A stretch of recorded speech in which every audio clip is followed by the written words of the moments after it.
మొన్న రీసెంట్ గా మనకి పిఠాపురం మన పవన్ కళ్యాణ్ గారి కాన్స్టిట్యున్సీలో ఉప్పాడ గ్రామస్తులు ఇలాగే రోడ్డు మీదకి వస్తే పవన్ కళ్యాణ్ గారే సాక్షాత్ ఉప ముఖ్యమంత్రి గారు బయటకు వచ్చి నేను ఒకసారి నాకు కొంచెం ఫీవర్ నేను వచ్చి మాట్లాడతానంటే ఆ రోజు అందరూ కూడా సహకరించారు. ఈ రోజు కూడా రాజేపేట గ్రామస్తుల వరకు అందరూ సహకరిస్తారు.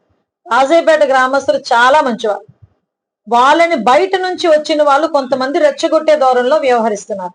నేను అది కూడా మిమ్మల్ని చాలా హంబుల్ గా రిక్వెస్ట్ చేస్తున్నా. వద్దు అలాంటి పనులు. మీ స్వార్థానికో మీ రాజకీయాలు చేయాలంటే చాలా ప్లాట్ఫామ్స్ ఉన్నాయి.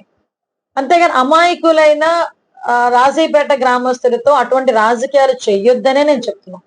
నేను చాలా క్లియర్ గా ఈరోజు కన్విన్స్ చేసుకున్నాను. వాళ్ళు చాలా ఫెరోషియస్ గా ఉన్నారు, చాలా కోపంలో ఉన్నారు. అయినా ఈ రోజు నా మాట విని ఈ రోజు నేను ఎక్కడి నుంచో పారిపోయి రావాల్సిన అవసరం లేదు. నేను వేరే వెహికల్ తీసుకొచ్చి 5 నిమిషాల పని పోలీస్ డిపార్ట్మెంట్ వాళ్ళకి నన్ను వేరే వెహికల్ తీసుకొచ్చి వేరే రూట్ తీసుకెళ్ళడానికి. కానీ నేను వద్దన్నా. వద్దు, నా గ్రామం ఇది, నాకు ఓట్లేసిన ప్రజలు, నేను వాళ్ళ కుటుంబ సభ్యురాలిని. నేనెందుకు భయపడాలి? నేనెందుకు బ్యాక్ స్టెప్ వేయాలి? ఒకవేళ మాట అంటే నా తల్లిదండ్రులు మాట అన్నారు అనుకుంటా, పడతా, ప్రాబ్లం ఏమీ లేదు.